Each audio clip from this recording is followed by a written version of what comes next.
Hi, I'm Tootie Wilson of Tootylicious, which you can find online. Today I'm going to teach you to make brie with dried fruit and mango compote.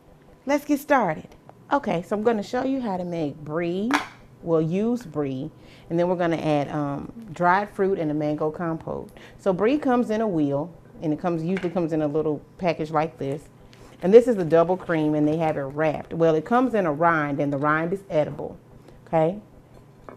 And it's kind of tart, but it holds it in shape because it's a really, really creamy cheese. So here I have some dried fruit, and I have some pineapple, mango, and papaya. And I'm just going to add that right here over the top, just a little bit. And then we'll put some more on top after we add the mango compote. Okay. And this is really good with crackers. And some people, they use it and they put like nuts, glazed nuts or something like that on it. And you serve it with crackers or like some kind of French bread or anything like that that you may really, really like. So here's our mango compote. And we're just going to put it over the top.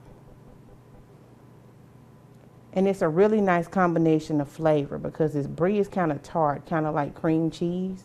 And it's a really creamy texture. And it's really, really good though, you know. And you'll serve it and have it like at brunches and that kind of thing. So just put you some more on there. And like I said, you can add you some glazed nuts or anything like that. So there you go. That's how you make brie with dried fruit and mango compote.